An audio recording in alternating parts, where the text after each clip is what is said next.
ശ്രീനാരായണ പരമഗുരവേ നമ.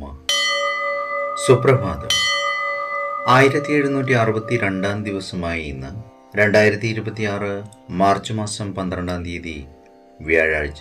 1201 ആണ്ട് കുംഭമാസം 28 ഗുരുവചനങ്ങളിലൂടെ നിഷ്കളങ്കവും ഐശ്വര്യസമ്പൂർണവുമായ ഗൃഹസ്ഥാശ്രമധർമ്മത്തെ ശരിയായി പരിപാലിക്കുന്നവൻ സർവ ആഗ്രഹങ്ങളും അനുഭവിച്ച് ഒടുവിൽ മോക്ഷത്തെ പ്രാപിക്കും. ശ്രീനാരായണ ഗുരുദേവൻ.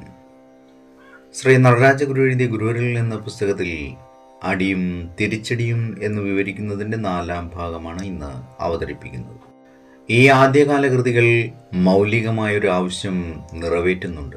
സ്തോത്രങ്ങൾ ആവശ്യമാണെന്ന് തോന്നുന്നവർക്ക് വേണ്ടി എഴുതിയിട്ടുള്ളവയാണ് അവയെല്ലാം. അതായത് കാരുണ്യത്തോടു കൂടി കൈക്ക് പിടിച്ചുകൊണ്ട് മുന്നോട്ട് കൊണ്ടുപോകേണ്ടിയിരുന്നത് ആരെയാണോ അവർക്ക് വേണ്ടി. അവരെ സംബന്ധിച്ചിടത്തോളം ദേവതാ സങ്കല്പങ്ങൾക്ക് അലൗകികമായൊരു അർത്ഥസമ്പുഷ്ടിയുണ്ട്.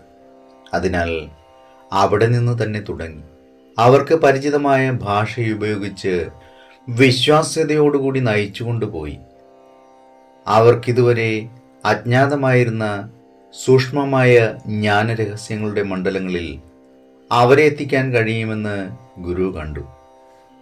ജ്ഞാനം പകർന്നു കൊടുക്കുന്നതിന് ഗുരു ഇവിടെ സ്വീകരിച്ച പ്രബോധന രീതി തുടക്കത്തിനും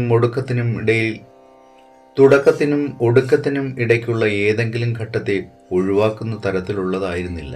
ഒന്നും വിട്ടുപോകാൻ പാടില്ലെന്ന് ഗുരുവിന് നിർബന്ധമുണ്ടായിരുന്നു. പഴയ നിലപാടിൽ നിന്നും വിടർത്തിയെടുത്ത് പുതിയതിലെത്തിക്കുന്ന രീതി സൗമ്യമായിരിക്കണം. അതേസമയം പ്രാചീന ഭാരതത്തിൽ നിലവിലിരുന്ന ജ്ഞാനപ്രകാശത്തിന്റെ പ്രാഥമിക തത്വങ്ങളെ മാനിക്കുകയും വേണം. ഏവർക്കും നന്മ നിറഞ്ഞൊരു സുദിനമായിരിക്കട്ടെ എന്ന് ആശംസിച്ചുകൊണ്ട് നിർത്തുന്നു. നന്ദി, നമസ്കാരം. ഗുരുധർമ്മം ജയിക്കട്ടെ.